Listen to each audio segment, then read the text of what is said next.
Kitajci prihajajo. Zdaj ni več vprašanje, ali se bo to zgodilo. Zdaj niti ni več vprašanje, kdaj se bo zgodilo. To se namreč že dogaja.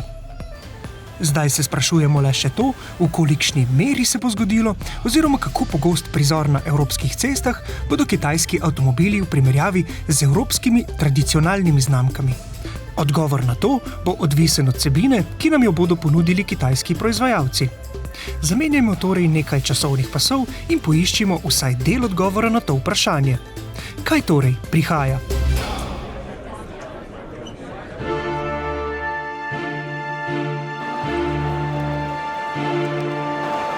Pa smo rekli, da so avtomobilski saloni v svoji klasični obliki preteklost.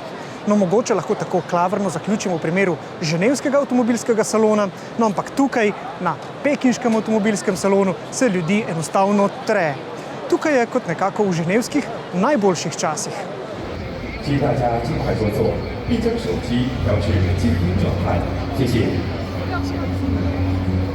Kitajska avtomobilska industrija je danes na vrhuncu njene moči in ta vročica se je na pekinškem avtosalonu zelo dobro občutila med obiskovalci, pa tudi med predstavniki avtomobilskih znamk, ki so nam z navdušenjem predstavili svoje izdelke.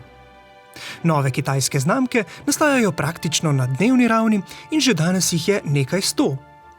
Med vsakim pogledom na kitajske ulice sem tako ugotavljal, da je nam popolnoma neznanih modelov praktično kot zrn riža in verjetno si vseh ne bi zapomnil niti v nekaj letih življenja na Kitajskem.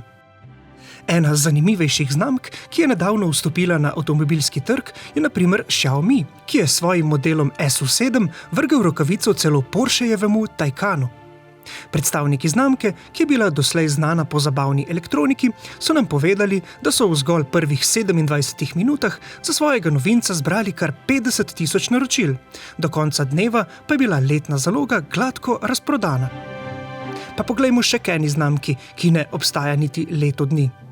Hyper je poleg bolj ljudskega modela, ki mu je zelo zanimivo določil namen, predstavil tudi električnega superšportnika.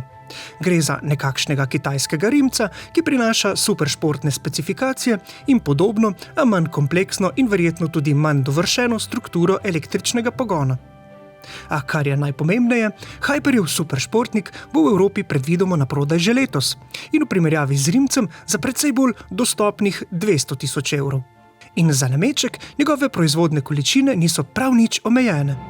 No, in ker imajo Kitajci več kot očitno zelo radi vse, kar je veliko, glomazno in bleščeče, ne čudi dejstvo, da je Mercedes prav tukajšnji avtomobilski salon izbral kot prizorišče premiere električnega razreda G.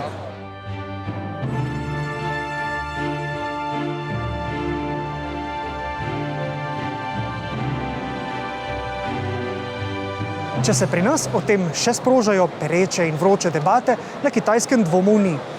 Njihova prihodnost avtomobilizma bo električna.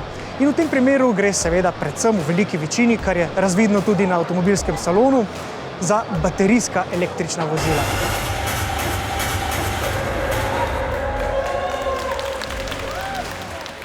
Ampak danes avtomobilska realnost na cestah širom sveta še zdaleč ni popolnoma električna. Avtomobilski proizvajalci z globalnimi načrti, kot je Geely, se tako še naprej osredotočajo tudi na druge vrste pogonov.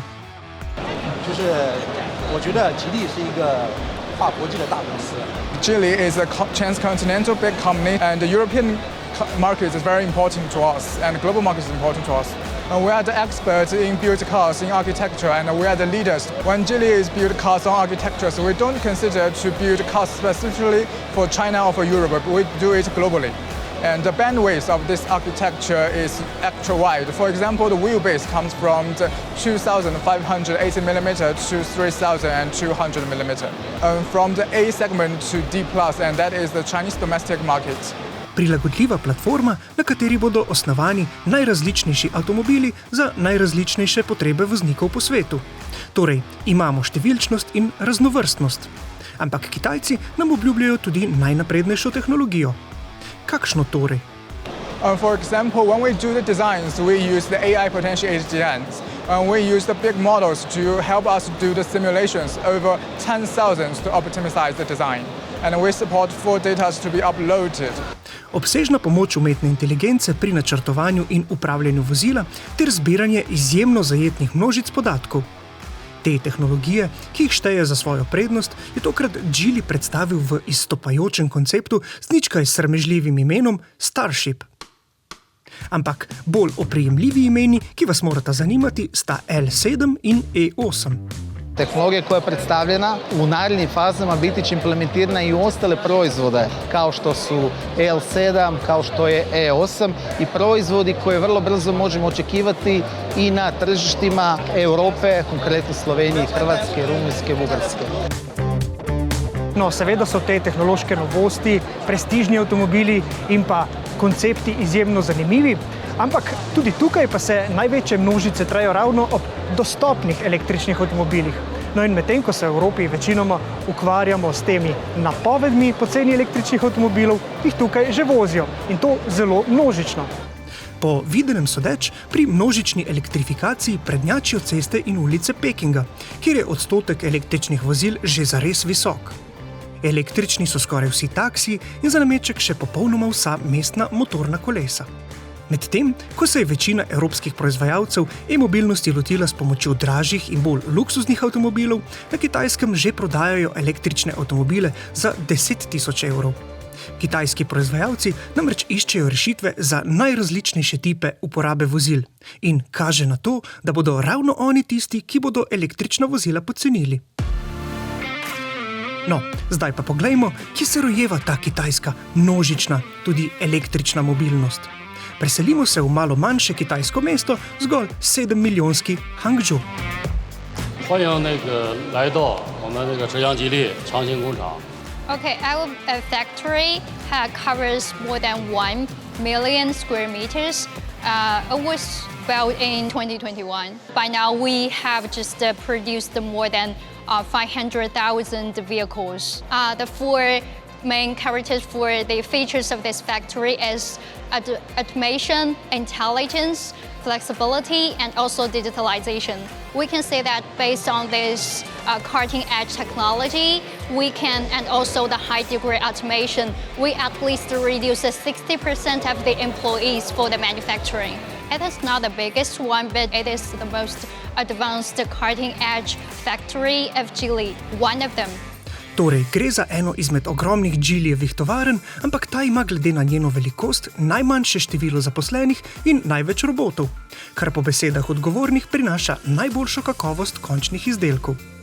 Kitajski organizatorji so nam pred ogledom proizvodnje sicer pobrali vso snemalno opremo, zato tam novinarji nismo uspeli ovekovečiti zanimivih detajlov, na primer zelo malo številnih, a sproščenih tovarniških delavcev, ki so si med malico privoščili nekaj dremeža kar ob jedilni mizi.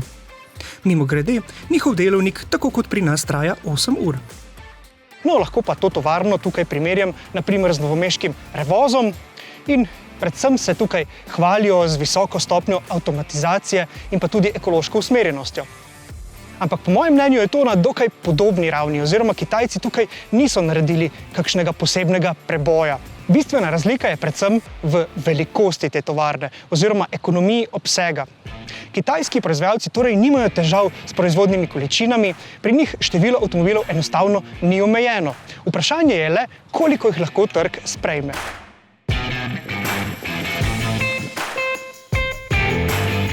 Ob obisku Geelyjeve tovarne so nam tukaj v predprostor postavili nekaj avtomobilov na ogled. No, recimo tale bo bolj zanimal naše novinarske kolege iz Filipinov pa iz Peruja, ki so se prav tako udeležili te predstavitve. No, ta avto tukaj pa nosi značko, ki je nam, Evropejcem, bistveno bolj poznana in domača. Over 80% of all the production here is Geely brand, and then we also produce that Smart. It is a joint venture, but we will not introduce more here. Geely je namreč velika multinacionalna avtomobilska skupina in spada v skupino 500 največjih podjetij na svetu. Ob pogledu na njen portfelj tako opazimo, da so njen del tudi znamke Volvo, Polestar, Lotus, Proton in Smart. Kaj to neposredno pomeni, na primer, za kupce Geelyja v Sloveniji? Možemo krenuti možda najbolje sa našim prvim proizvodom koji smo lansirali.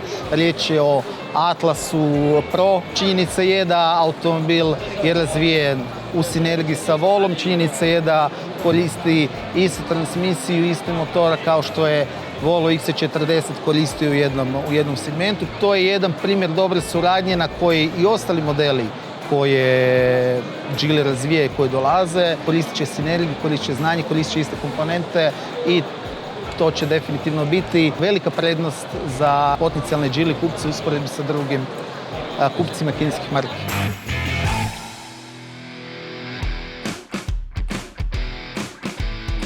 Po modelih Atlas in Coolray so favoriti za prihod na slovenske ceste, naprimer še Geelyjevi modeli Starray s hibridnim in L7 in E8 s popolnoma električnim pogonom. Vsi ti so oblikovani po zadnjih trendih, v njih glavne funkcije upravljamo na ogromnih zaslonih na dotik in v kabini ponujajo materiale na ravni prestižnih vozil. Te avtomobile smo novinarji preizkusili tudi na zelo kratki degustacijski vožnji, ki sicer ni ponudila možnosti za tehtne vozniške ugotovitve, vseeno pa lahko zaključim, da je prvi vtis več kot obetaven. Starray, L7 in E8 bodo v Evropi soočeni s težko nalogo, kako prepričati zahtevne evropske voznike. In težavnosti naloge se kitajski proizvajalci vsekakor zavedajo. We all know that Europe is the birthplace of automobile, so within European market is so important for us. It means that if we can export to European market, it shows Geely's model is so good and we have good quality and safety.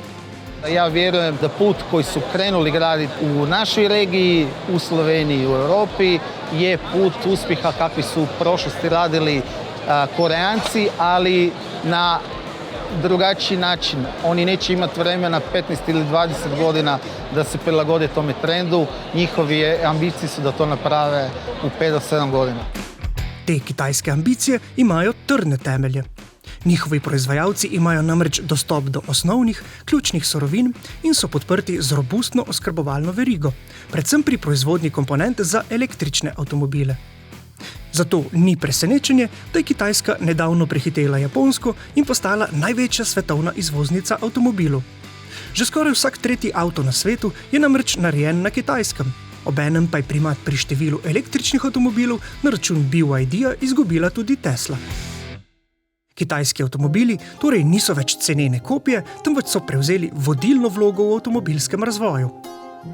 Kaj torej še ostane evropskim proizvajalcem? Zemlje otkud potiče tehnologija i gdje je najveća strateška prednost europske kompanije jest u motorima s unutarnjim sagorjevanjem. In ravno to je posebnost Geelyja. Na slovenski trg je najprej pripeljal avtomobile, ki jih poganja bencin in neelektrična energija. In na tem področju je prek sodelovanja z Volvom dobil tehnologijo, ki je dorasla evropski ponudbi. Kakšna je torej napoved tistega, ki bo veljal za podaljšano roko kitajske avtomobilske industrije na stari celini? Trend kojim svakim danom svjedočimo je da uz MG koji je prvi došao na tržište Adria regije, mi smo bili drugi kineski brend koji je krenuo komercijalizirati svoja vozila. Znamo da vrlo brzo dolaze i ostali sa jako konkurentnim i dobrim modelima koji će zasigurno biti takmac europskoj konkurenciji, posebice u segmentu električnih vozila i plug-in hibridnih vozila. Vjerujem da tržišni udjeli Kineza će u narednim godinama značajno rasti i da Kinezi su došli ovdje, odnosno dolaze u Europu da ostanu. Sigurno ćemo svi imati jako puno učiti od Kineza i prilagođavati se Kinezima.